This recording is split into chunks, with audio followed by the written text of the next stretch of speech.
get involved. I am Carrie Wilson, the chair. We're going to bump the agenda just a little bit. We have to, at your place, and I sent it out yesterday, on an annual basis, we have to adopt 2 policies that allow us to meet,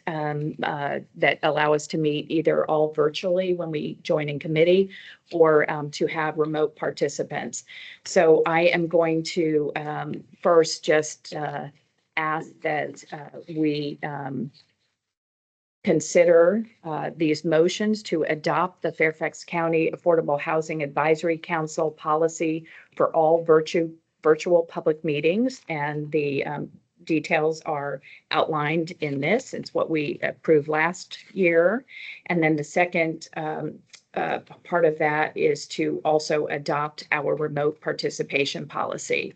And in so doing, I will ensure that the people on the phone, that we can hear their votes. So I present those, if I can have a motion. Can we move those 2 motions, please? Do I have a second? Second. Thank you. All in favor? Aye. Aye. Marlene, thank you. And Tara? Aye. Can't see who else. I think the rest are staff. With that, I will note that these have been approved, and I would like to note for the record that the remote participant voices, Marlene Blum, I'm going to ask you just to now identify yourself and where you're calling from, please. Marlene Blum, Vienna, Virginia. Tara? And I'm participating remotely because of health concerns. Sending you the best. Thank you. I'm better. Just not able to drive yet. Thank you. Tara? Tara Ruskowski from Lovettsville, Virginia today because I'm away on my anniversary. That's a great reason. It's a official excuse. Okay. With that, I would like to move that the council members who are participating remotely, that their voices may be adequately heard in this location. So moved. Thank you, Jerry. Second. Thank you. All in favor? Aye. Thank you. Opposed? Abstained. Okay. Thank you all so much for allowing us to do that so that we can take advantage of the meeting rules. We have a couple of things I'd like to just go around. We have one new member is joining us from the school board, a new old face, not old face, a new I will introduce yourself. Thank you. I'm an old face, a young man from school board, replacing Mr. McLeod. From the community council. That's right. Many of us have had the chance to work with you. And I just say that he has been an active member and really understanding the housing needs in terms of our schools, our school employees, as well as the families that attend our schools. So we're glad to have you back. Thank you. And I think with that, I think everyone else, we know each other. Welcome. I'd like to see if there are any other announcements for the good of the order before we move into our agenda. Anyone? Dr. Vincent. Yes, I have a couple of announcements. One is, I think everybody knows that we bought a building in the city of Fairfax. We closed on that in January. So that's awesome. It's a 19,000 square foot building. We're going to move our admin offices there in 2027. And then we're going to develop up to 15 units of permanent supportive housing from that building. So we're very, very excited as we move into the city to do that. One other thing we're going to be doing out of that building is we're going to create a food pantry. So we're going to be doing that from that building. And one other thing we're doing is we're going to, starting this fall, we are implementing mobile outreach vehicle. And what that's going to be doing is offering showers and some basic necessities and personal items to folks who are homeless. So we're probably going to be working with Cornerstones and Facets and meeting you guys somewhere out there. But those are really exciting things for us that we're going to be doing. And last but not least, every year we have a Summer of the Arts exhibition. This is all stuff that's done by the people that we serve. It's different types of art. And we've been hanging that here at the Government Center for a month in July. It's usually down the lower level. And then we usually have a reception where you get to meet people. 100% of those proceeds go back to the folks who are doing that. So we'll send out the information and we welcome you all to stop by. So thank you. Very exciting. Thank you. Thank you. Thank you so much. And that was Dr. Vincent at Pathway Homes, in case anybody didn't realize. That is phenomenal work and congratulations. Mary, did you have your hand?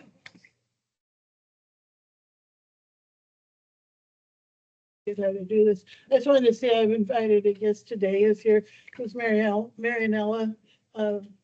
Reyes she has organized all the mobile home parks now that Route 1. Yeah, thank you. Yeah.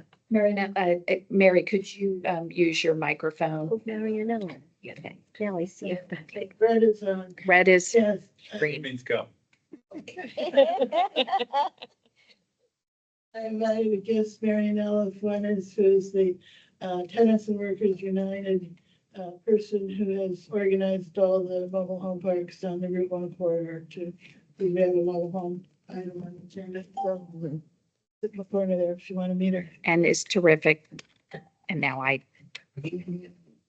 thank you and welcome. And I know we have a couple of other guests as well. And we're going to meet some of our colleagues who are going to talk about in our special presentation. But with that, what I'd like to do is turn it over to Tom to give the director's update, and then we'll get into other items. Thanks, Carrie. Good morning, everyone. Go ahead and just jump right on in here, David, if you could advance the next slide. For our discussion today, we're going to touch on our work in homelessness. Of course, our usual new development preservation update. A little bit of an update on the federal funding situation, although spoiler alert is we still don't know much. And then just a little bit of an update on some of our policy initiatives. And I know we've got a robust agenda today, so I'll try to do this quickly.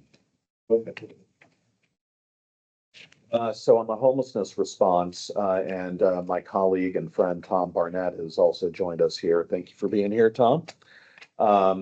The new Fair Ridge Family Shelter opened on April 2nd, and it is serving families, and it is doing exactly what we had hoped it would do. And we're so very proud of all of the partnerships that were necessary to be able to get that done, including with Cornerstones and with Shelter House and a number of county agencies as well. In addition to the advocacy of some of the people around this table to help make it happen. So thank you very much. The Fair Ridge Shelter also has created additional capacity for singles experiencing homelessness up at the Embry-Rucker Shelter in Reston. And we are also seeing some progress on both the replacement of the Rucker Shelter as well as the Kennedy Shelter in South County. We are working working diligently to deliver new permanent supportive housing units. And finally, we are on the cusp of starting up the state-funded permanent supportive housing program in partnership with the Department of Behavioral Health and Developmental Services, as well as with Pathway Homes and the Community Services Board. And I want to speak a little bit to this because there have been some delays in getting this up and running. This is, sort of what happens when you're, working with a large state agency and trying to get things moving. But we are beyond those delays now, and I really appreciate everybody's patience and partnership. So just a few things on this is that the memorandum of understanding has been executed with the state. The FCRHA has the funding in place. We have hired staff. And we are training them. Well, we've hired 2 of the 3 staff with the other in process, and training's underway to administer the program.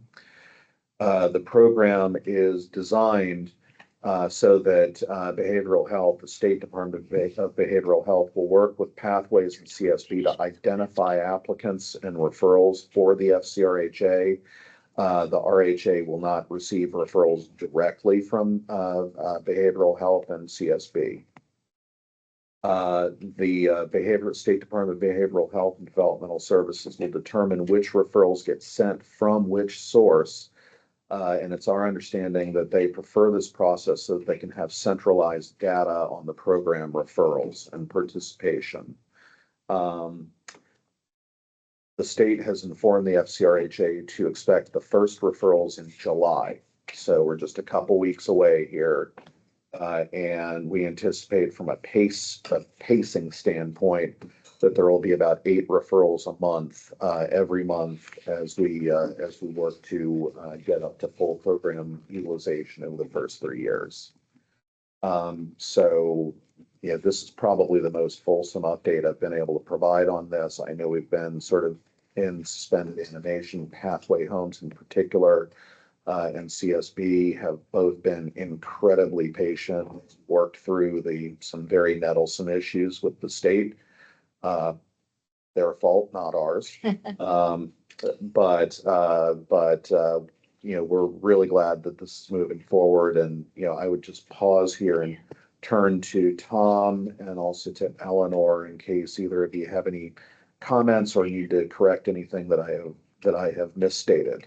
Yeah, no corrections. And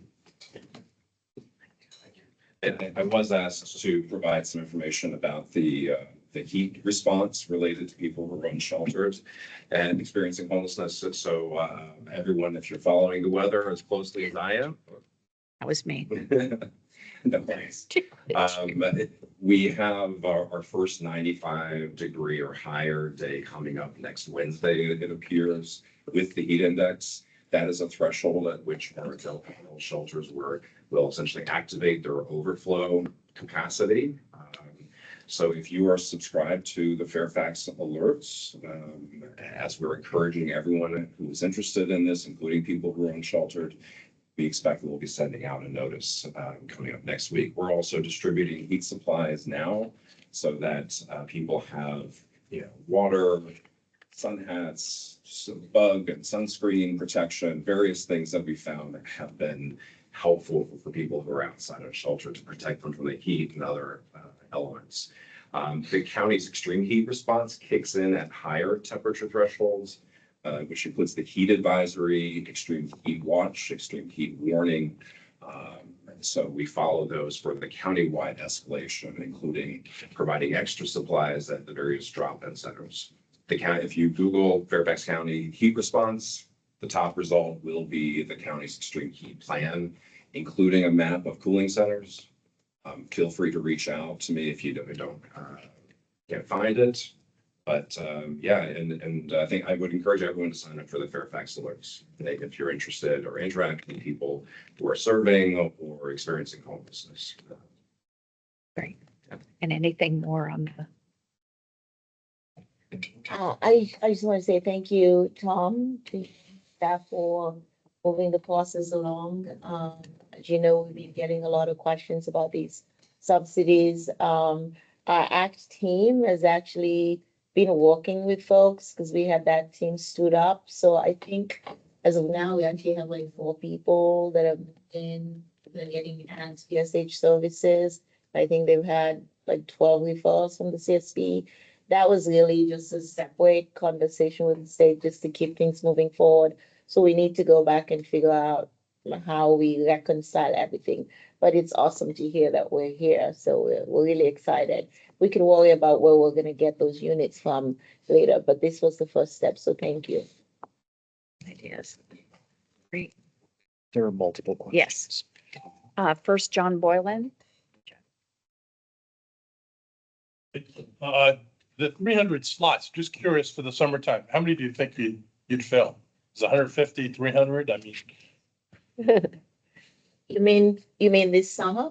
yeah, it says 300 new slots. Leasing starts this summer. What do we, I mean, So I think the first thing is the tasting, which Tom responded to, talked about the state and the CSB, that's gonna be like the referral source, have agreed that 8 a month is what we're gonna move forward with.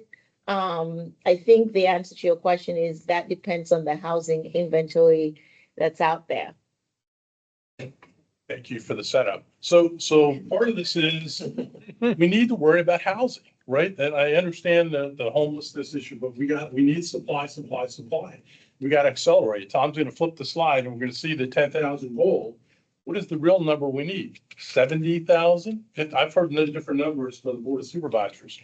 We got to worry about supply. And that's our job as advisory. It's not to sit here. Tom does a great job, nationally renowned. I mean, I love everything, but the fact is we got to push. We got to push supply. 8 a month doesn't help, right? I mean, 8 a month, we can figure that out. It's got to be more. And we're not going to get there unless we increase supply. So, getting the units is one, and I agree with you. I mean, we definitely need supply. And there are lots of things going on in the community that's making our traditional sources of supply more challenging. There's a whole different meeting we should be having about these housing takeovers. People have heard me talk about it, but that's impacting our ability to work with HOAs and community leasing communities successfully. That's a different process. I think part of why that 8 a month was established is because it's not only finding the housing, but it's administering the rental subsidy. So there's all of that piece that includes people getting all the documentation they need. And we're talking about a population that's transient, and sometimes they don't have that information. And then it's having them pass background checks for everybody these days is asking for those. It's finding those units that are rent reasonable, that fall within the FMR. If they're over, there's a reason for, so that there's like a lot of things and lots of steps from when people are referred to when they actually get into the home. So I think that's where that 8 a month came from, that it was established as being reasonable from what DHCD has to do, what the CSB has to do, and then we come in once all of those pieces fall into place. That's why. Would you agree, Tom? Yeah, I would agree. I mean, the extent to which this is a game changer in terms of overall capacity here in this community is, cannot be understated. But it is going to take time, to ramp up and to get folks into housing. There's a lot of process you have to go through, very similar to the Housing Choice Voucher Program. So. And I just, If anybody, I just had a question on the heat. Thank you for addressing that. And just so I understand it completely, right now you said you're passing out heat supplies. Are you doing that at like the Lamb Center, drop-in centers, places where people congregate, maybe the shelters? So we have a county warehouse that where supplies will be, and that's where we're going to ask our providers to pick them up so they can distribute them at drop-in centers and shelters, and then their street outreach work as well. Yeah, and last year, maybe the year before, there was a differential between how many people wanted them and needed them and how many were available. Have you been able to sort of up the supply? Yeah, prior to ordering supplies for this season, we're inquiring with all of the providers that took the supplies last year, which ones were received well and useful, and which ones do we need to order more or less. So one that recurs as sort of an ongoing request, which is not just about the heat, it's just bottled water. Sure. This is something I'm just hearing from many of our partners that during the summer they can't get enough. And the demand is something like pallets per organization. So that is something the county is not supplying to the demand. It's really beyond just sort of this extreme heat response. That's something that I think many of our providers need. Yeah, and that's easy. I mean, not easy, but if people always ask, what can you do to help? Yeah. You can so easily go to Giant, Harris Teeter, Costco, get a case of water, drop it off to any number of places. And it's, I've done it and I can see how useful it is. It's a small thing, but it helps a lot. So in terms of the levels of heat, when you said next week there'll be 95 plus, that's when your overflow capacity opens. And then when the area gets that heat advisory, then you have cooling centers, you have more resources. Yeah, what happens during the extreme heat response that's triggered by heat advisory or higher is that the county is sending out communications to all of the cooling centers, which are open throughout the entire season, but it's more of an awareness campaign to make sure people understand where they can go, what are the signs of heat exhaustion, heat stroke, and making sure that extra supplies are at all these cooling centers. Libraries probably being the most popular. Great. Thank you. Libraries, community centers, and I know all of the nonprofits in Reston we work closely with Reston Community Center, other locations. I'm sure Facets will be putting out the word, other organizations about what's needed. But we are ready, and you'll be seeing that. And thank you on the really exciting. We're going to give it back to Tom, but I just want to, I think, John, to your question on the housing or the sense of urgency, absolutely. Again, reminding everybody, and I think Dr. Vincent did a very nice job of laying out.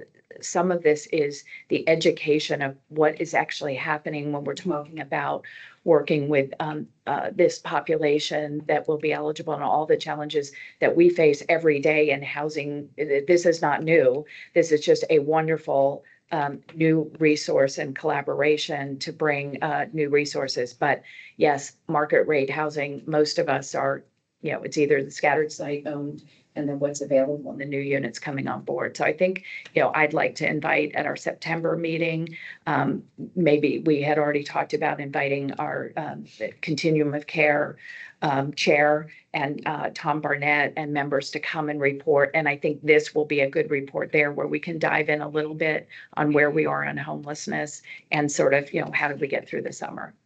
So that's okay. We're going to add that to the agenda for a special presentation. And now I'm going to turn it back over to Tom. Sorry. Great, thank you all. So with respect to our progress towards the 10,000 unit goal, continue to move forward. We're now at over at about 40% of the goal. If you look at both our pre-development, under construction, and delivered.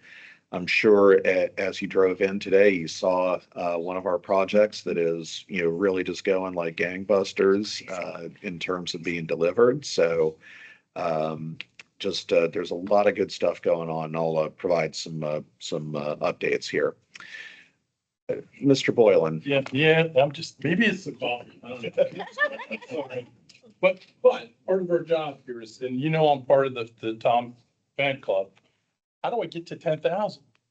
Right? How do I get to, we're at 3,000. How do I get to 10? And it's not by 2034, because if it takes 6 to 8 years, I'll say 4, in order to get a project approved, how do I, in the next couple of years, 5, 6 years, do I figure out how to get 7,000 more homes?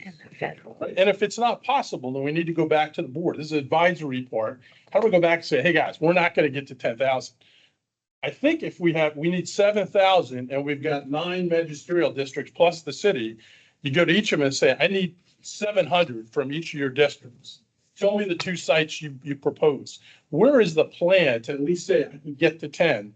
Because I applaud everything you're doing, right? And you're going as fast as you can with the staff you have. But we need to show that we're thinking about how to get to 10, because getting there by 2034 is, to me, I'm looking at it saying it's not possible. So I appreciate that. I'm going to challenge it too. Yeah. We are working full out to get to the 10,000 unit goal. We have reason to be, I think, optimistic that we're going to get there, but it's going to be tough. And we have hit much of the low hanging fruit. So some of the things I'm going to talk about here are, they're going to be challenging to get done. But I think what you're going to start to see in what I'm talking about is that, the board members are starting to identify specific locations where we are going to be doing more delivery. So with that, I'll carry on here. So in terms of production preservation, we are at about 1,300 units actually delivered since 2020. This includes units that are at 60% of the median income and below in the WDU and ADU programs, as well as scattered site units that we have financed as well, in addition to the multifamily projects that you see listed there. Moving forward, Mr. Moon? Yes, could I ask a quick question? Because I'm new to the And- learning curve. So 10,000 units, that goal came from Board of Supervisors Board of Supervisors. based upon, So we had done a large housing study in 2019, 18 and 19 that provided, sort of a path forward in terms of what our affordable housing needed to look like based on job growth, demographics, et cetera. And the board initially adopted a goal of 5,000 new units. And then a couple of years ago, they doubled that goal to 10,000. so if we get 10,000 miraculously by tomorrow, there's a no more need of affordable housing in Fairfax? Excellent question. So Is that the view of Board of Supervisors? no, I would say that, the board understands that the need for affordable housing is beyond that 10,000 goal. There's also the issue of preserving what we have. And there's also sort of the emerging needs, that present themselves as time goes on. Thank you, Ashana. You don't have to do that, but as a new returning member, we owe you an onboarding since this is your first meeting back. And Jerry Poggi and I usually try to reach out, and we'll get coffee set up with you to take you through the history, but also the data that Tom referenced, sort of what led us there. I love that opportunity. Thank you. So next is the units that are currently under construction. We've got close to 1,700 units under construction now. We just closed this month on the financing for the Telestar deal. That's the one listed at the top. It's in Providence District, across Gallows Road from Luther Jackson Middle School. And it is our first building repurposing for affordable housing in the county. And we will be having a groundbreaking for that project week after next. So so we're looking forward very much to that. Hopefully all of you got an invite to that event. And we'll look forward to hopefully seeing you at the groundbreaking for that one, but they're underway. Okay.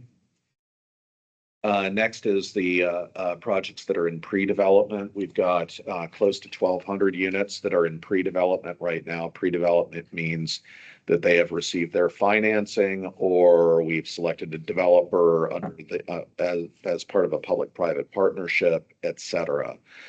So we've got a lot underway here. I'll just highlight a couple of them. Beacon Landing, the permanent supportive housing project with the Lamb Center and Wesley Housing, we are expecting will close next month and get underway. That one is, we're making a lot of progress there.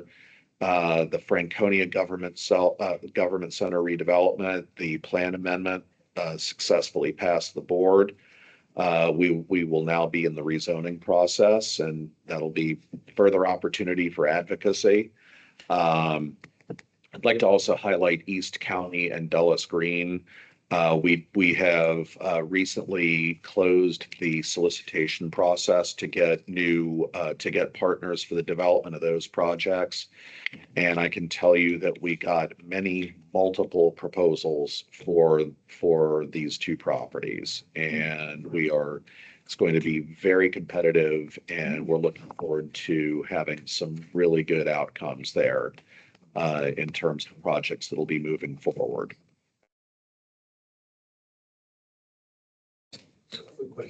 Is it unusual to get multiple proposals? Is often the problem finding a developer willing to step in, or do you want?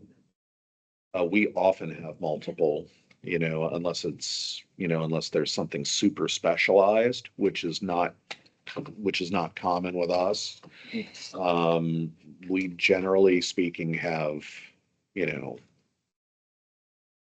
north of 5 proposals. When we did the pre-proposal conference for this project here, there were 60 people in this room.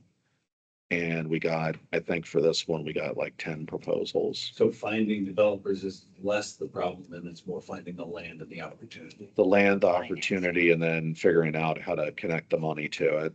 Yeah, sure. And then to John's earlier point, sort of how are we going to get there? I've got quite a bit of exciting news here.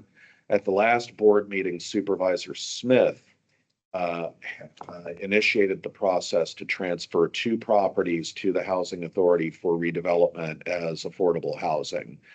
One is the Centerville Library site out on St. Germain Drive, and the other is the Centerville Park and Ride, which is on Stone Road. Those are both excellent opportunities for public-private partnerships. Obviously, the Centerville Library and the Chantilly Library site, which we're also looking at, which Supervisor Smith has also initiated the process on those, present great opportunities also for co-location of public facilities with affordable housing. So we're very excited about those opportunities. We're optimistic that there will be more in other districts. We're already working on those. They're a little bit further around the bend, but we've got a number of things that we're working on there. I will also note that Supervisor Alcorn initiated the process to transfer the Crescent Apartments to the FCRHA for redevelopment. And there will be a public hearing on July 15th at 4 p.m. at the Board of Supervisors on the transfer of the property. And that's certainly also another opportunity for advocacy, et cetera. Mr. Poggi. And I'm very happy to hear of the 2 library projects, creating this model that we don't no longer have one purpose, capital improvements around our infrastructure. Do you think that's settled now? Because I live in Vienna and we're rebuilding our Patrick Henry Library. There's no housing or other amenities really being built into that. That's what I would consider the old model. Is this now the more modern approach, and is it broadly embraced at the board and at the leadership level? So that's a great question. And I'll caveat what I'm about to say by explaining that I'm nobody's expert on public facilities. That being said, that I think that there's a recognition that these public-private partnerships that are primarily housing projects provide a great opportunity to leverage a bunch of resources to be able to deliver public facilities that are directly relevant to the residents who will be living there. And there's no better example than the Exchange project in Tysons, which has 516 units of affordable housing, as well as a 30,000 square foot Fairfax County Community Center that'll be operated by Neighborhood and Community Services. That, the delivery of a community center in Tysons would have been years away, but for this affordable housing project. So I think there is to finally answer your question, I think there's a lot of recognition of and enthusiasm about that on the Board of Supervisors.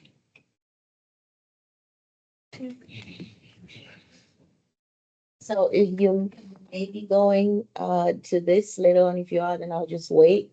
But I'm just wondering, in terms of especially with the new development, the potential changes of federal cuts that impact, everything from CDBG home to low-income housing tax credits that go into these developments. Like, is there any anticipation that that's gonna, oh no, let me phrase that. How do we anticipate that those potential cuts would impact all of these really lovely plans? So let me get to that when I get to the slide. Okay, But thanks for the preview there. okay. Anyway, and I sort of to give you a breadth of, activity snapshot there.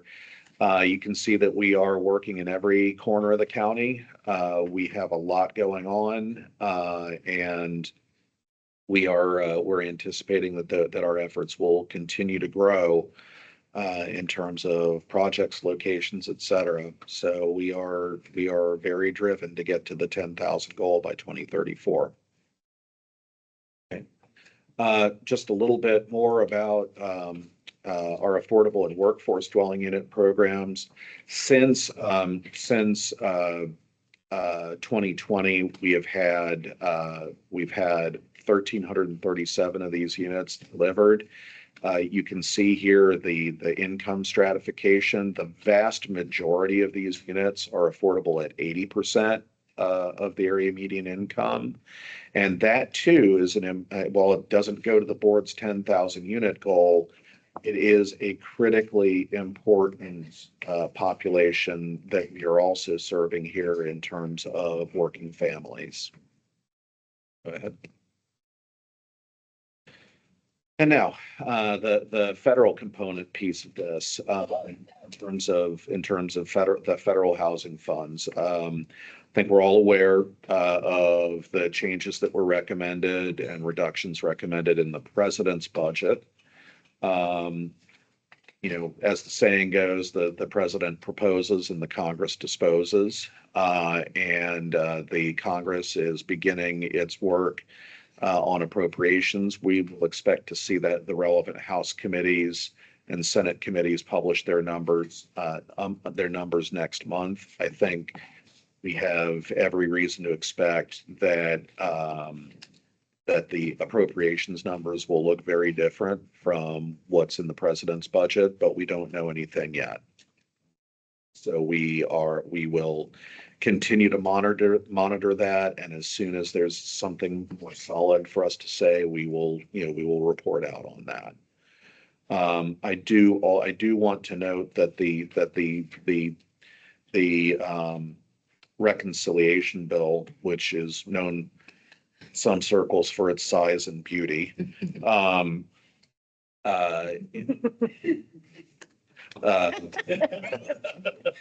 does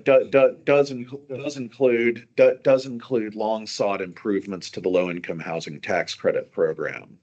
It would provide for additional tax credit volume, but very critically important for us is it would lower the threshold of bond proceeds that you would need, which would dramatically improve the capacity of our bond activity for tax credit deals.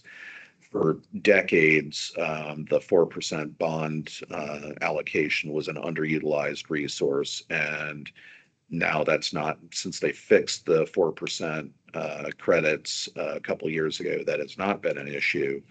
And but we would expect to see that change here, hopefully, as one outcome of the reconciliation bill. Go ahead, Tom, I'll go after. I just want to make sure to mention and tag on to what Mr. Fleetwood was already sharing about this home and CDBG proposed elimination. There's also a proposed elimination of the continuum of care program, which provides most permanent supportive housing in our community. AHAC Homes being the largest provider, but other partners like Facets also important partners there. And it's really the concept is that they would eliminate it and move it under the Emergency Solutions Grant Program, which is much more oriented to temporary up to 2-year assistance. And so these are individuals who have been long in supportive housing, people with serious disabilities, chronic health conditions, and their needs are not going to change in the near future. And so this is a threat in terms of what it could do to the number of people experiencing homelessness and without housing. So we'll be watching that very closely, and come September when we report back, I assume we'll have a lot more concrete details to share. And as a reminder for AHAC, and John said it earlier, our job is to advise the Board of Supervisors about the policies that help them meet the goals, whether it's housing, but of course the housing needs if people are homeless. And so these things are relevant and it's important, but we're not doing that outside of sort of at the July housing meeting or others, what's at stake and what we're watching. So that's why we keep bringing it. Mary and then Eleanor. I was at a meeting where the senior person in the Virginia Housing Authority last week, and she brought up the issue of if the vouchers are dissolved and we get block grants to states, it would take them some time to set up a process for distributing those vouchers because they don't have one right now. They don't have to do it. And she suggested that might be kind of a long time to develop that process, and that if the vouchers disappeared in the meantime, there might be a whole lot of evictions happening everywhere in the state, including here. I don't know if we would get a separate Fairfax County block grant from HUD like we get, or if it would all go to the state. There are absolutely zero details on how this would be administered. I think if you just read the information they have, they just talk about, a block grant to the states. Right. But we really don't know. We really don't know, but the information that you received is absolutely correct, that there's no infrastructure at the state to do this at the local level. So I guess that would be one thing you'd want to advise the board to keep an eye not only on the amount, but on whether we're getting it in block grants. And it would be a lower amount considerably because they seem to have zeroed out the project-based vouchers from the list I saw and even reduced the number of person-based vouchers. But the big issue would be what to do in terms of preparing to set up a voucher system if we have to do that. So a couple things, if I could. What the president's budget proposed was essentially consolidating all rental assistance under a block grant type situation, including things like project-based rental assistance, those kinds of contracts as well. I will note just for general information that from a statutory standpoint, if there is a reduction of voucher funding by statute, you must fund first those project-based vouchers for which you hold a contract. So in other words, for existing project-based voucher units, of which we've got now, close to 2,000 here in Fairfax County, including our former public housing, you must fund those project-based vouchers must be funded first. So, the idea being that they, maintain the financial stability of the developments so that, so the developments remain viable.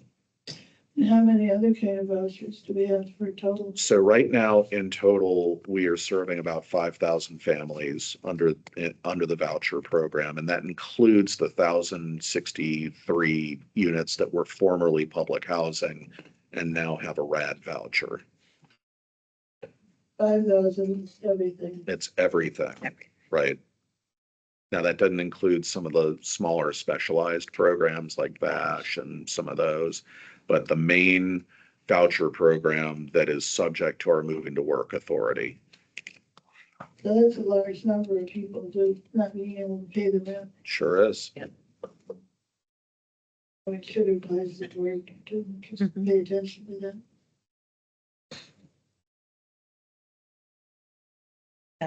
Great. Go first. Missed. If the project-based vouchers have to be paid first, in a block grant situation, that would mean things like COC funded would have less opportunity to be covered through a block grant because many of the funds go before they were thought to be available for permanent support housing. I don't think anything to that level of detail has really been contemplated, to be honest with you, Because there's no guidance and because there's, fair enough. yeah. All I can speak to is what's in statute now. Thank you. Yeah, appreciate it. Dr. Boji, paging Dr. Boji. Legislative committee, one of the things that happened is I went to the Heritage Foundation. Whether you like it or not, you want to fight and resist. They talked about the things that they're going to do with housing. So Tom, you are correct, and in your role, yes. But we, as the advisory council, should be thinking about positioning now for what it means when funds go to Richmond, right? So what do we want, right? What could help us or not? The rest of the state, right, is going to go 50-50. It's 50 to Northern Virginia and 50 down south, probably not 70-30. We need to think about how do we get most of those funds in order to help us out.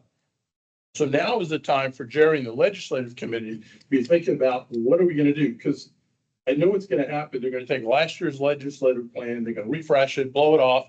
We're going to send some things. It's going to be too late. We need to start now thinking about, even though we don't want to tip our hand, what do we want to do? What's in our best interest in order to present? While everybody else is catching up, we can already be ready to go.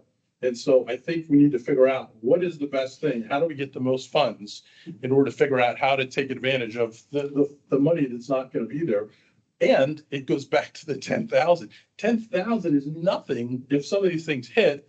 We have even more people involved, right? So this is a disaster in a sense, but it doesn't have to be, right? So we need to be ahead of the curve. We need to push harder and not for Tom to sit there and tell everybody he needs more money. We need to be telling the Board of Supervisors to need more money because of all these things that are happening. And it just happens to go to Tom because it just has my little footstall. It adds jobs. Every time we do this, we're adding more construction jobs. We're helping the economy. It's not just providing services out the back end. So, and then the last little thought is, the Tom and Tom team, it provides services. We in Fairfax County are doing exactly what the federal government, whether you like them or not, is talking about doing. It's not temporary housing. It's mixing full housing and services. And we've been trying to do that. One university is a model plan. We should be jumping up and down and say, we're doing what you're saying. We need more money. Let us be the test case. Give us more money and we'll show you how to do it well. We've got a process. But it is to get money out of the state for schools. Jerry, See, I think this is a wonderful opportunity for the communications committee.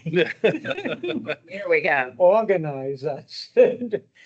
I don't disagree with you, but we're seeing such seismic shifts in federal budgeting activities that it's very hard to discern how do our regular institutions of a boards of supervisors, legislative committee get remobilized to deal with this. I will say I hope to see Supervisor Walkinshaw on Sunday and on Saturday, and we'll raise these matters with him.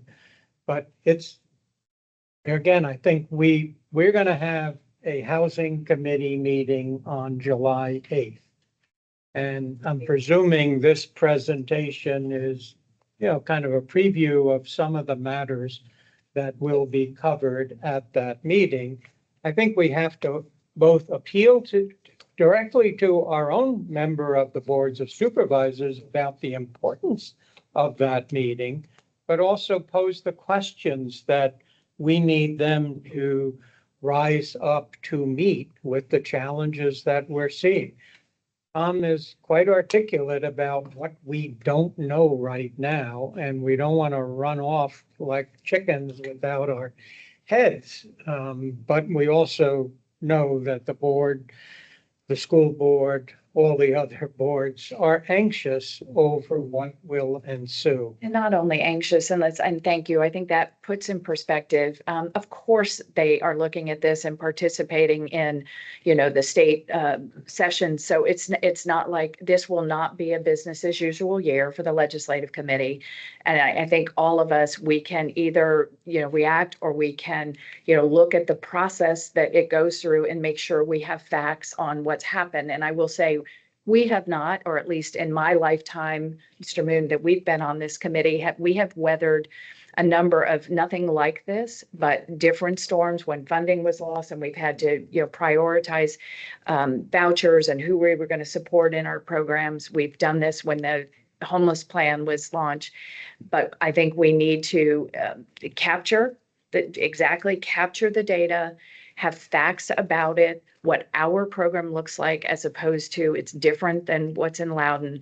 And I think Fairfax County, we already know Fairfax County could easily implement a voucher program. I mean, the state looked to us when we had the rental assistance program because we have more capacity. So I have more hope that conversations are happening, but don't disagree at all that the voices need to be raised, but consistently. So I know we have a lot today. There's always, this is.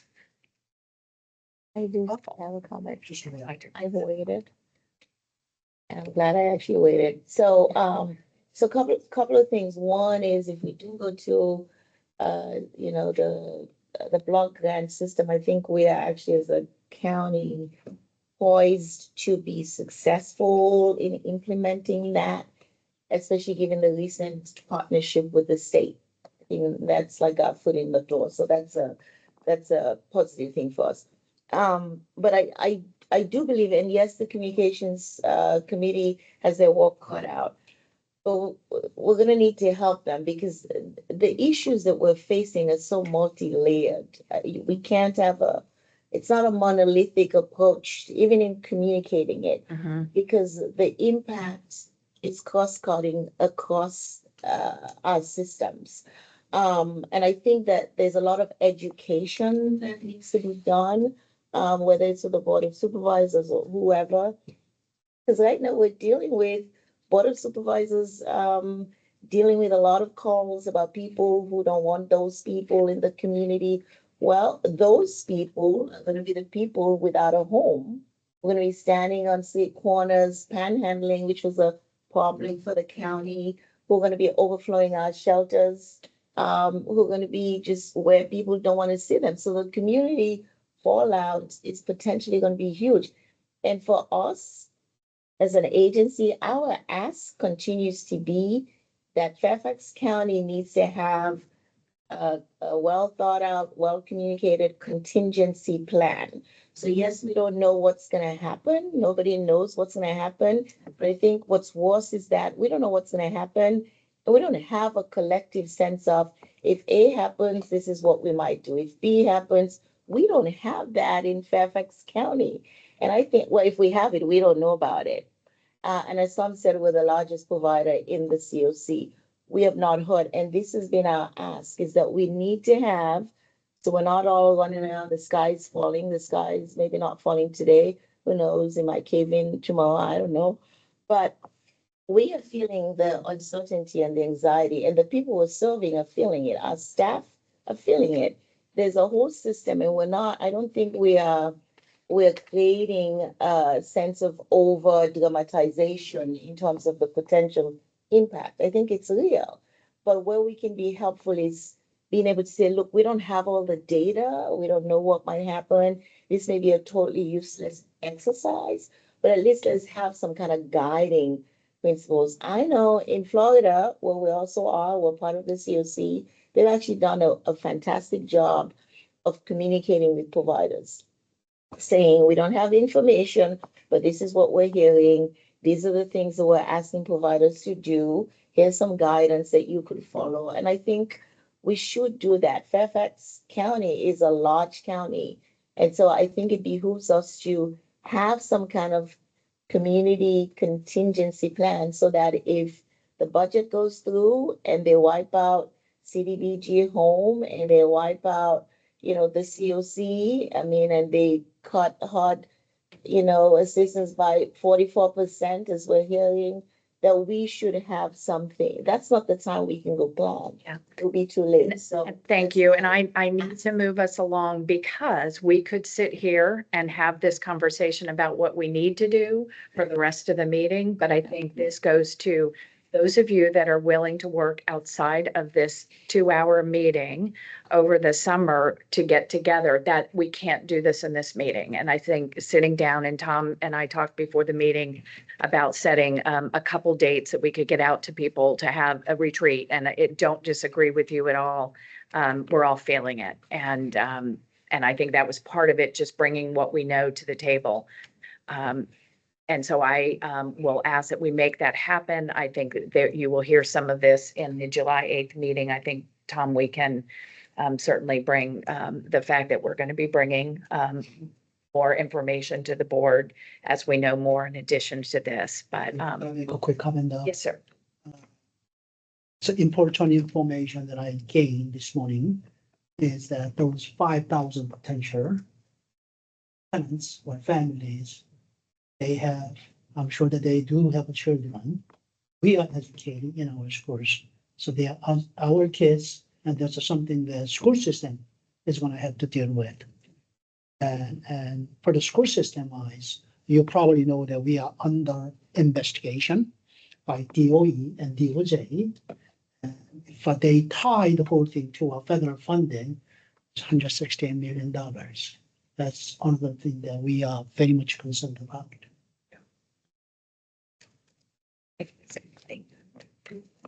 I'm going to let you So, finish it up. since there was no discussion about that, go ahead and carry on. I will just, before I move on really briefly, I will note that there is a cross-agency team that our deputy county executive has convened to look at all of these issues and be prepared to develop recommendations for contingencies. So I just want to, although, there's not much comfort to be taken right now, I do want to be clear that Fairfax County is going to be ready for whatever happens. Including the partners. So finally, the policy initiatives. The new administrative regulations, the workforce dwelling units, was adopted by the board. Tenant relocation guidelines. We have developed a new chapter for the multifamily housing, and we're going to be presenting that in July at the Housing Committee. Mary, just a big thanks to Mary for her comments that she sent to us. It's very helpful. Thank you. And so tune into the July Housing Committee for more information on that. And our new housing dashboard, thanks to the outstanding work of David Waman and Megan, is up and operational and ready for everybody's use. So just wanted to note that as well, and thank David and Megan for their just incredible efforts to develop a wonderful tool for us. And then that's it for me. Anything else for me? You get enough? Additional. Nobody on the phone. With the action items so noted in terms of our response and responsibility to the board. And so our next issue, I would like to talk, we have been a committee that over the years has our council that has taken on a number of issues, and certainly the whole question of our policy on manufactured housing and work that was done in 2022. And we have an update today. Again, Mary Payton has been a very strong voice, Joe, others around the county, but I will turn it over. Ivana, who's going to start? Do you want to introduce? Yeah. Great. Hi, everyone.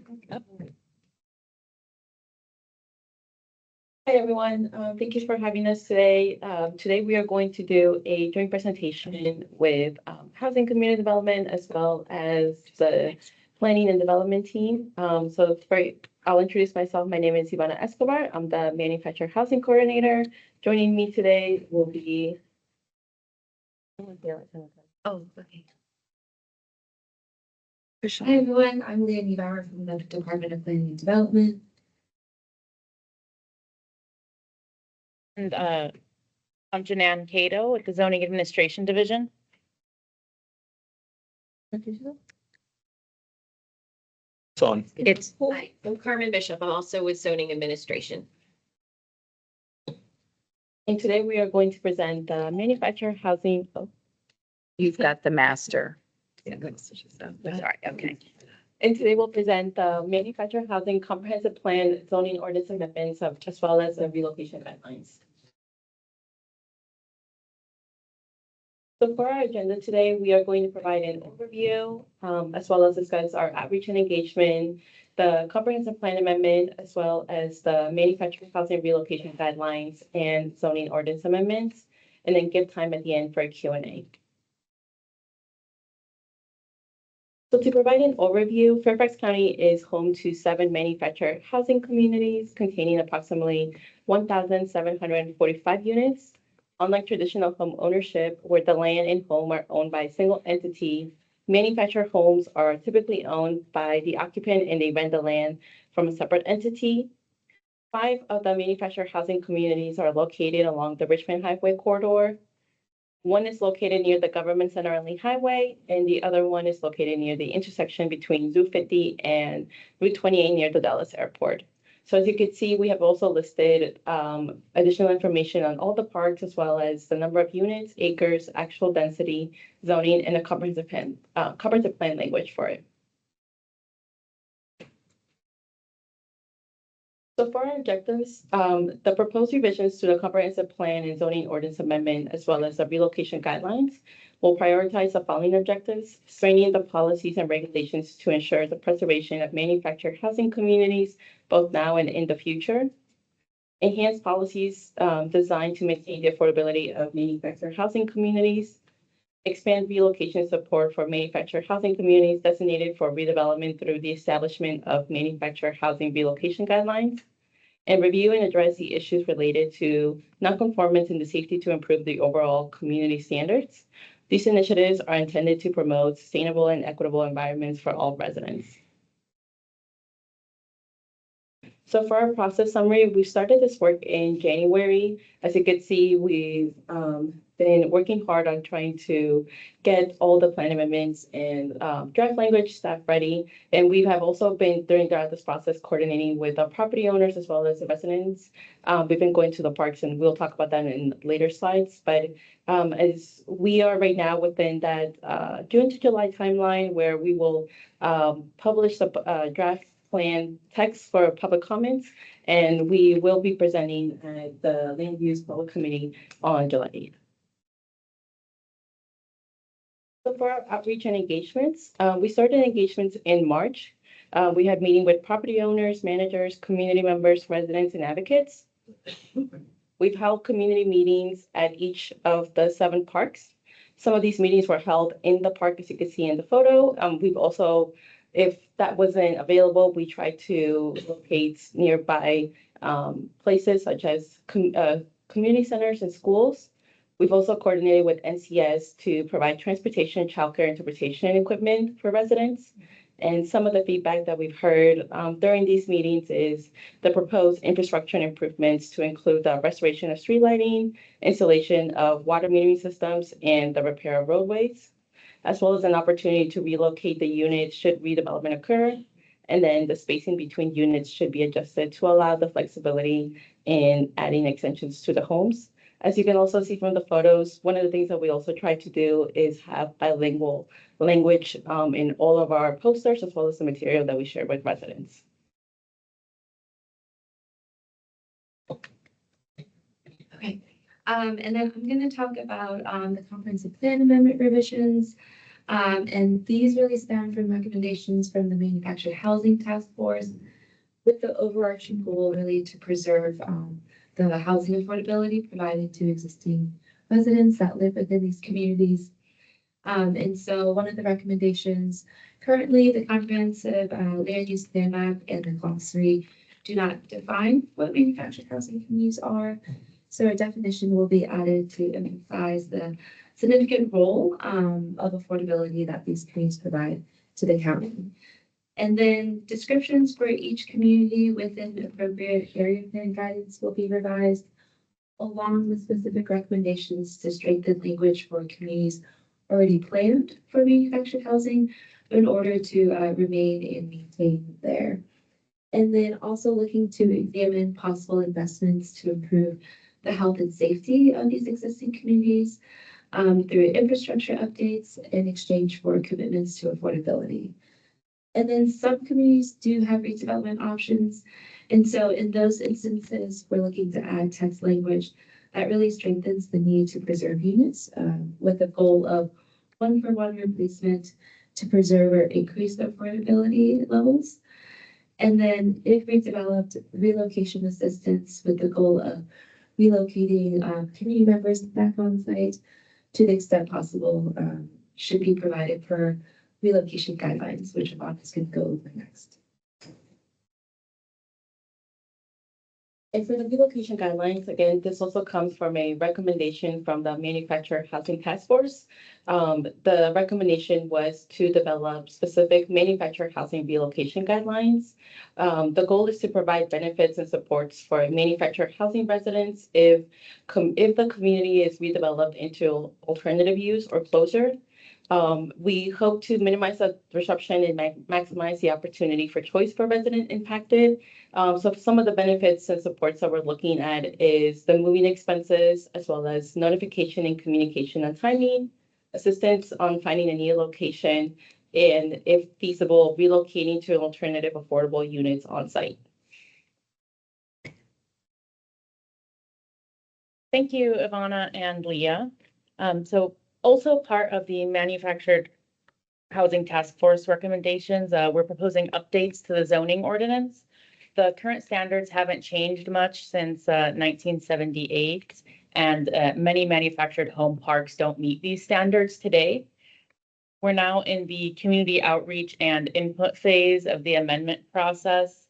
The proposed amendment would remove requirements that don't actually reflect site conditions. For example, monuments marking the corners of lots, reduce existing nonconformities, increasing the allowed density. Many parks currently exceed the limit of 6 dwelling units per acre, and also revising the minimum required separation distance between homes. So right now, the zoning ordinance requires 15 feet between structures, including between homes and any roof decks or additions. Uncovered decks can be as close as 5 feet. In reality, most homes don't meet the 15-foot requirements. And that's made it difficult for residents to get permits for any additions or improvements. So based on the community input we've received, the draft text keeps the 15-foot minimum for side-to-side separation, but allows end-to-side and end-to-end distances to be reduced to 10 feet. That's more consistent with how the parks are actually built, and still more restrictive than what's allowed under the Virginia Residential Code, which permits a 5-foot separation if fire-rated construction is used. The draft also allows open or roof decks to be located as close as 5 feet to another structure. And that's intended to address that many homes already have covered decks or patios that don't meet the current requirements. So as a result, they can't get permitted. So overall, the updates to the zoning ordinance are intended to better reflect existing site conditions, while also addressing some of the common permitting issues and reducing existing nonconformities.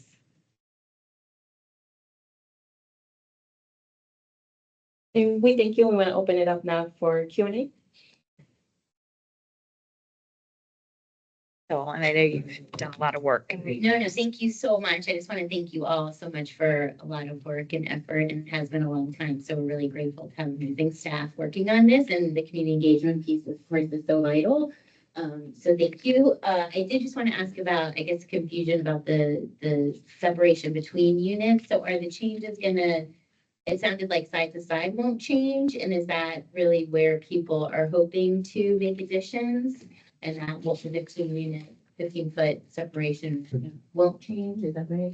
Yeah, so currently the requirement is a 15-foot separation, side to side, end to side, and end to end. Okay. So we would maintain the 15-foot Side to side. side to side and reduce the end to side.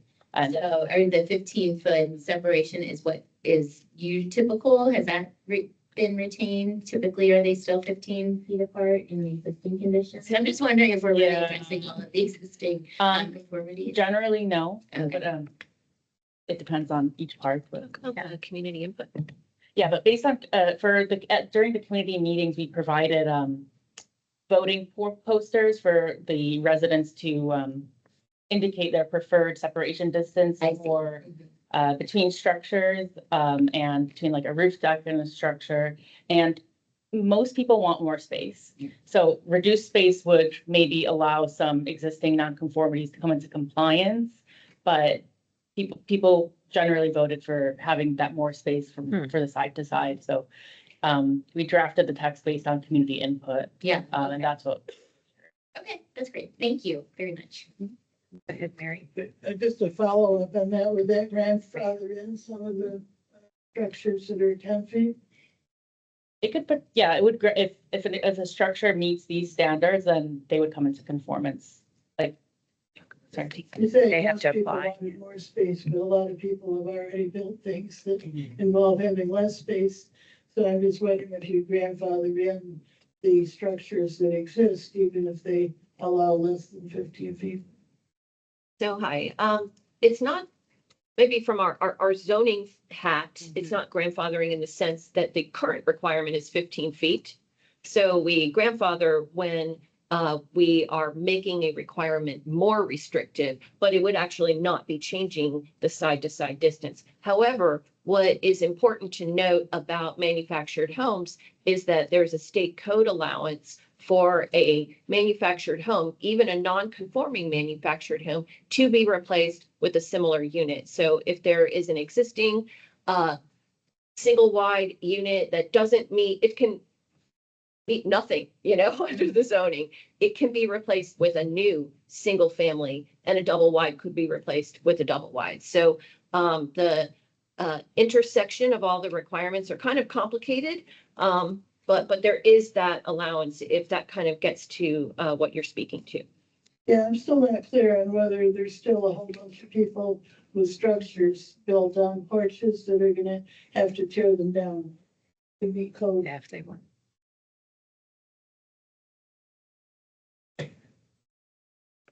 If they have put on an illegal addition and they are reported to the county, and the county goes out and investigates, it is possible that if they can't get a permit for it, they may need to remove it. That's correct. And could they get a permit for it if it narrows the space to less than 15 feet?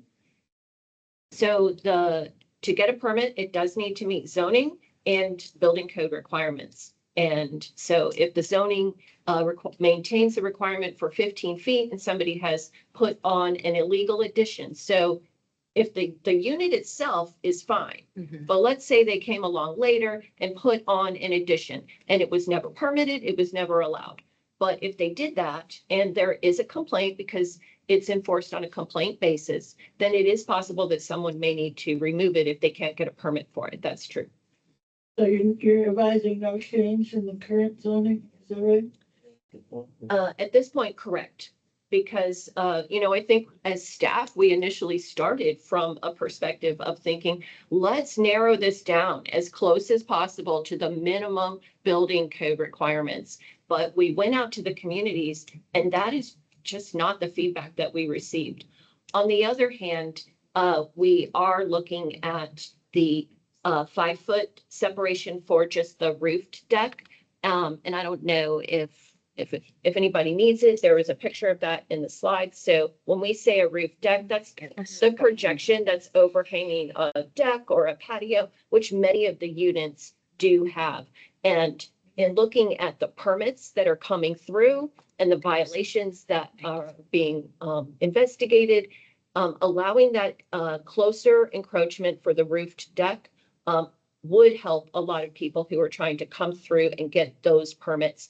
They are also more likely to be able to meet the building code requirements because a lot of times they're not structurally attached to the unit itself, because structural modifications to a manufactured home no longer meet the HUD, that voids their HUD seal, so to speak, and it can be complicated for them to meet the building code. But those roof projections a lot of times are easier to get permits for, and so we think that that would help a number of people who are currently even in the process. Okay, another question on the, And then I've got Ray and then, okay, go ahead. on the displacement issue. So we've been talking for a long time about, couldn't people be compensated? Couldn't we come up with something that actually compensates people for the value of their trailer, their mobile home, if they're thrown off the land, if the land is sold for development? Somebody's making an awful lot of money off the land that's sold for development, lots and lots of money. And the mobile home people, in fact, get $5,000 from the state to move their trailer. But as we know, many of the trailers can't be moved without damage to them. And there's no place to move them. In Fairfax County, there's not much empty spots. So it seems fair to me that they would get compensated for the mobile homes if they can't be moved. Well, is there anybody thinking about that, or have you thought through that? And I mean, couldn't that be some proffers from the area that's being developed, or can there be a way figured out to compensate people? Yeah, so we are looking to see what other jurisdictions are doing in regards to compensation, because again, one of the things that we know is, unfortunately, for a lot of these units, unlike traditional home ownership, they lose equity throughout the years. And then also thinking about if residents have cut into their units, they lose that HUD seal. But we are looking to see what compensation will look like for these units, because we do know that if they cannot move their homes, it's going to be a big issue. And we do want to give them the supports in order to do so. And then even looking at what other affordable housing opportunities is available, because we may have also some residents that may decide, I don't want to move to another unit. I want to actually move to another form of home ownership. So just thinking of what are the possibilities out there. So we are looking to see what compensation could look like. It also seems that we should make some effort to keep people as a community. The communities are so strong in these mobile home parks, and people depend, I think the more the community, the more they're depending on each other for services that you could buy if you had more money, but people do it for each other. And to just say go find another place to live somewhere, the community would be all busted up. And I think we should try to make some kind of priority that they be kept together if the ones who want to stay together. I know that's unusual, but I think, all of our new plans or new beautiful urban centers and et cetera, they're all about building community. And when we have a community that's, 40 years old, we want to tear it up to build a new one. Thank you. Mary, I'm going to go around and then we'll come back. That's really helpful. Ray? Yeah, go ahead. Thanks a lot for the presentation. With respect to the outreach and the discussions that you've been having with the different stakeholders, what are you hearing from the people that actually own the land on which these units are with respect to redevelopment? Are we anticipating that a number of these parcels will be sold off and redeveloped? Is that part of the basis for this review? And again, with respect to that, what were the landowners saying in the conversation?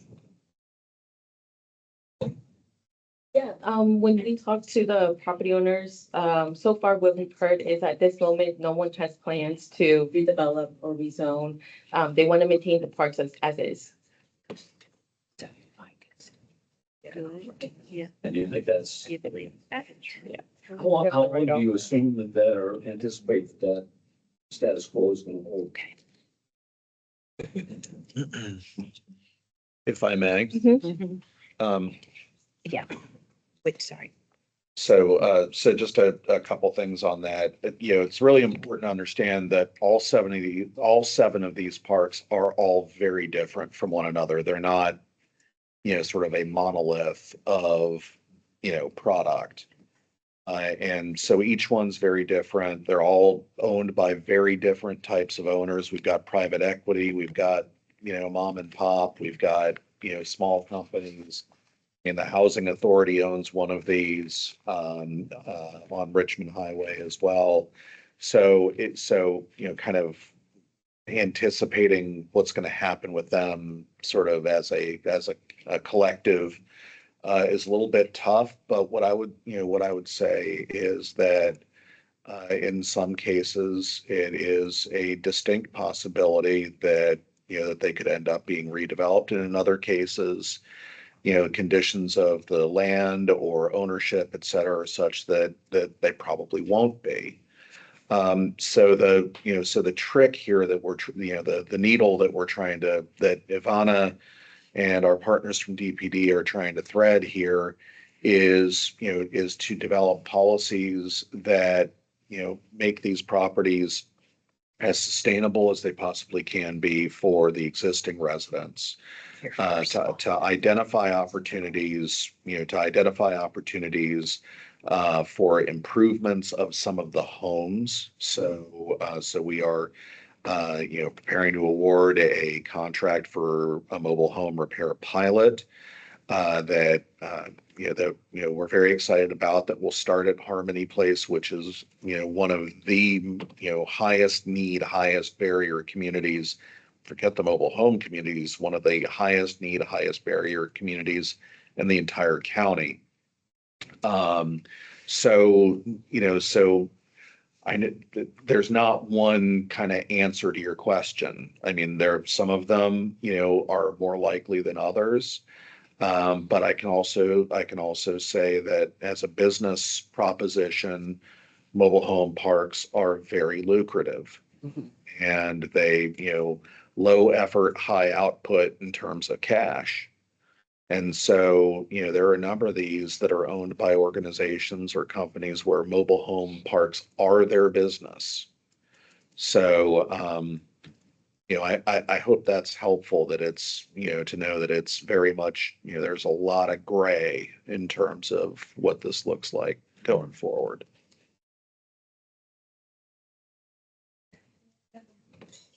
Yeah, I just wanted to add to that at least two of the parks, maybe more, are designated by the county and the comp plan to have a very high density.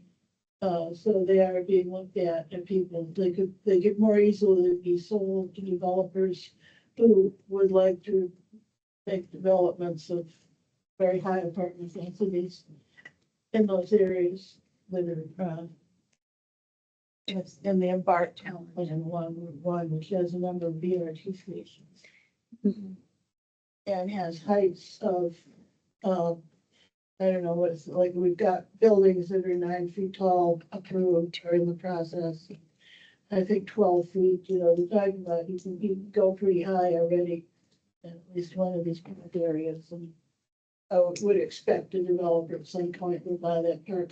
Be into Just very briefly, unless there are any other questions. Nope. Okay. No. Jerry. Just on that point, we did have the Robinson Square transformation into, spectacular new high-rise. Is there an anticipation that this will happen in one of the 7? So very different circumstances. The requirements are very different for multifamily housing as compared to manufactured housing. The Robinson Square redevelopment had federal requirements, as many federal requirements as you can imagine. But, that does, I do just, kind of to close the loop here, I do, want to note that as a companion to what's being done here relative to, relative to zoning ordinance and our, sort of on the land use side of this, we are also working on developing a relocation guidelines chapter for manufactured housing as well, which we're hoping will help, to the extent that we can legally, address some of the issues that Mary raised as well. So just, stay tuned for that. Can I just, I just want to make a comment that about this, a less technical level, but last year, I think it was not a county effort. It was NAACP, it was a faith community that did air conditioners for these people in manufactured housing. And I say that not because, oh yay, that was great, they did it, but think about people who are living in these, what I would call a trailer without being uncomplimentary, but it helps me understand, conceptualize what it is. It's metal on all sides. And they don't have any sort of cooling mechanism. And it is really dangerous and horrible. And luckily there was an effort that was able to help alleviate some of that. But it also helps me to understand how economically limited the people who live in these manufactured housing, or at least some of these communities are, and how vulnerable they are. And that's when we approach this, to kind of keep that in our minds. And as Tom said, I've learned a little bit that they are all very different. They don't all have the same needs, but I think it's something that should be in the front of when we think about this. And if they have to relocate, this is a tremendous and devastating economic burden that they may not be able to meet or recover from.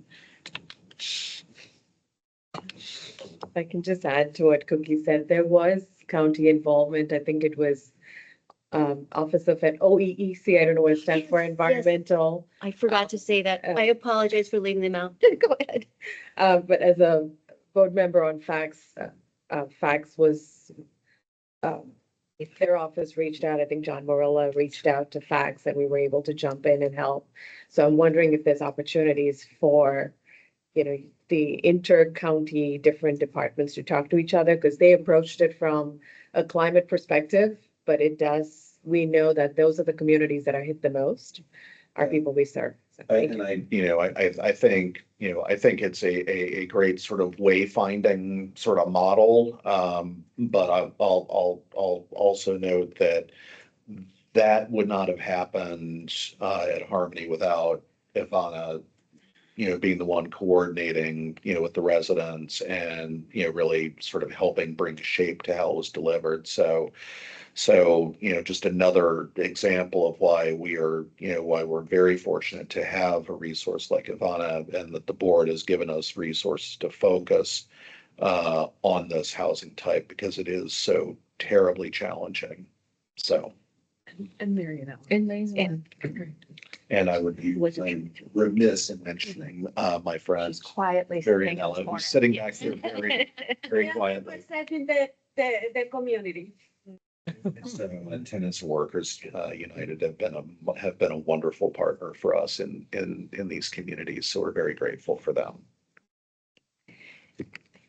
If I could ask, I think my question, and maybe if you all could lay out the timing of sort of the next steps, what's happening, and so where this council could weigh in with comments. I know public hearings will be in the fall, but what's the next step so we know what we can do? Yes, Leah. Yeah, sure. So we are right now in the works of publishing draft plan text anticipated for July 1st. And we're hoping to leave it up for about a month for public comment period. And we can let this group know when it's published as well, so that we can receive input. So we're hoping to publish comp plan draft language, as well as relocation guidelines and zoning ordinance updates. So that'll be up for about a month, and then all three of those will be ready around July 1st. And then we'll be doing another round of community engagement, getting more feedback from the community as well as the property owners. And then anticipation for public hearing in October. October. It's helpful. I think this is, this is an issue that we've been very engaged in. I think there are some great comments that have come forward, things we want to make sure are considered, or when we see the draft guidelines that we can come back as a council. Are there one or two or three people who would be willing to work with me to pull together some comments from AHAC? Mary? Okay. Ralph Allen told you. Thank you, Cookie. And anybody else, I'll look around maybe from the perspective, and I'll follow up as soon as we have those guidelines. Really want to thank you. And I want to add, I think the community engagement process, and certainly having the task force and all of you that work to help ensure that those voices were there and making sure that our community members are at the table. I think it's a great model that we have, and particularly for a very vulnerable population, at least in some of the parks. And I know we have talked about, and there is plans to ask the task force to name somebody permanently to serve on this committee. So as things are moving forward, that we again have really the voice of the people that are living this here at this table. So I'm excited about that. And thank you all. It's great presentation. Oh, Jerry, I'm sorry. I was just going to say, I love the outreach to the community, and in a similar fashion, the continuum of care is seeking to have a consultant help them figure out how to do better community engagement. So I'm hoping we don't kind of have silos, that we really have a transparency that could affect that process as well. Especially as we know, so much work is going to have to occur in the coming year on ending and preventing homelessness. Thank you. So with that, we are about 17 minutes until the end of our meeting. And we have a couple of additional reports that we would, can I borrow this for a second? I lost mine.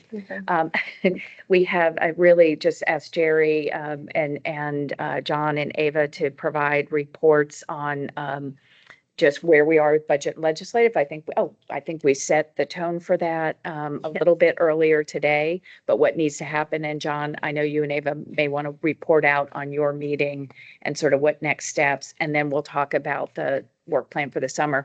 Thank you all so much. Really, it's a great presentation. And is that going to be available to us, this presentation? Couldn't remember. Great. Thank you. Jerry, do you want to start, or John? The board of supervisors did pass a budget for the coming year. It's available online. There are many materials within the transmission to us for this meeting that Carrie added specifically about federal budgets and other federal policies. So I'm not going to repeat that here, other than to say those who are interested dive into it. I'm going to have to get with Joe, hopefully, when the schools and the other county are more wrapped up, to figure out what we need to do next. I take the challenge from John about legislative committees needing to be figuring out how do we accelerate our approach to the seismic changes around us. But also, we know we have regular budget processes to attend to, which will include the closure of the budget year at the end of June, which then sets in motion what kind of carryover budget funds were available from the closure, and what might they be repurposed. That will all begin to happen in July, and we'll be on top of that as a committee. Any questions or input? Mary, go ahead. I just want to add, in terms of legislative committees, there's a group that belong to, it's kind of a coordinating body of all the different nonprofits that are work for affordable housing and tenants' rights at the state level for state legislation. And this is about their third year, and they're starting to actually get organized. So we're starting calls now. We're going to be looking at legislation that's being suggested and coming up. And what happens is it gets grouped into categories and advertised all together as a package around to various organizations. And we're, of course, interested in state legislation, especially around the mobile home East End, and a few other things in terms of tenants and affordable housing. So Fair housing. keep you posted on that. Thanks, Mary. Ava? No, go ahead. I think Tara's crazy for joining us on her anniversary. Jerry, I think one of the things, maybe for September, if we get the county's legislative folks to come in before it gets really busy in that last quarter, that might be an opportunity again for us to kind of put that in the front, and then we can build off of that with our committee. And it also was part of the manufacturer housing study. And I was wondering, like, what is this helping? What are we doing? And to see what you've done, Ivana, is amazing. So thank you from that study to what's created. So if you get the chance, when people invite you to a study or a task force, say yes. There's amazing things that can happen out of that. For the communications committee, the dashboard, if you've not checked out the dashboard, you're committing affordable housing malpractice if you're on this council, right? So yeah, that's part of what you need to do. Same thing with LinkedIn. If you're not on LinkedIn, the social media, you've got to sign up and follow Tom. I'm not asking you to comment on everything, but just repost it, like it, at least like it. Sign up as his friend. He's really sad because we're all not part of it. That's part of the energy LinkedIn for social media, right? So we've got to be part of that. It's part of the communications. What if Tom doesn't accept my invitation? Yeah, Tom. Sorry. And then I encourage you to email me and Ava, if you'd like to be included in reviewing the elevator pitch and speaking with chambers and rotaries. We're going to try to do some matchmaking. So there's value. I was talking to Joe earlier, right? Everybody's busy. I'm not just going to have you go and it's like, it was okay. What did I get out of it? No, there's certain places that make sense for different members to go speak at. So we're going to try to make sure there's value to that. So please reach out to us. If you don't know it or connected, ask David and he'll make sure. I just don't want to put a more burden on the staff in order to do some of these things. Tom. Thanks so much for that, John. The only thing that I would add on to that, and it's a great opportunity for, I think all of us to begin flexing those muscles, so to speak, is we are putting together in partnership with John, Tyson's Community Alliance, AVA and NVAR, and George Mason University, our next housing symposium, which will be styled really as like an industry day. For our development community, our business community, et cetera, to come together around this issue. So we are, we're working full out on that, and, keep an eye out for more information, save the dates, that kind of thing. We think it's going to be a real good one. Sorry. Eleanor just volunteered to write our legislative platform. So now that she's gone, it's needed to catch her. I think that is, if there's any other comments, what I wanted to say is, so this is the end of our fiscal year and the end of our appointments for this year, and sort of looking back at what we've done and looking ahead. I think that is the work of July and August. When we're all hanging around in the heat of the summer. But I think it really is, how can we get some of this work done proactively? And I think we're well positioned to do that for once. And everybody's been thinking about it. We have a lot of information.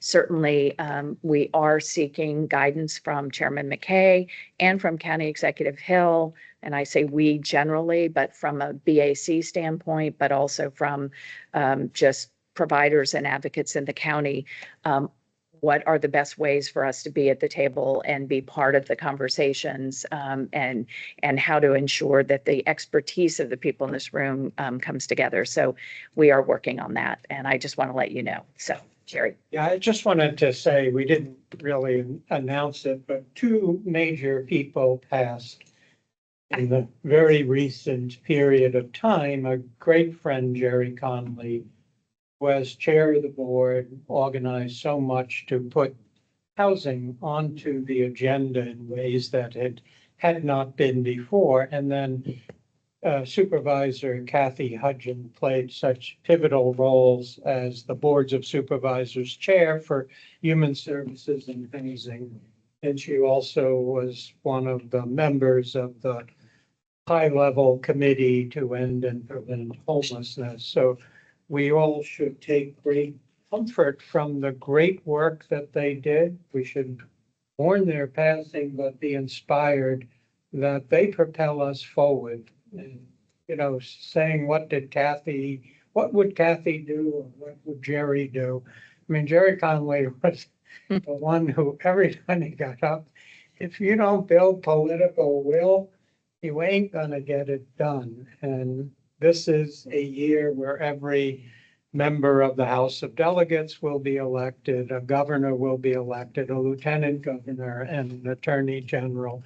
And the opening up of public inquiry is a great opportunity to lift up what we know we need to do, build many more affordable homes. And we run the engine for the Commonwealth of Virginia.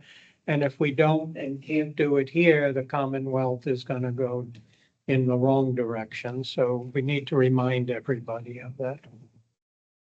Beautiful. Anyone? Wow. Okay.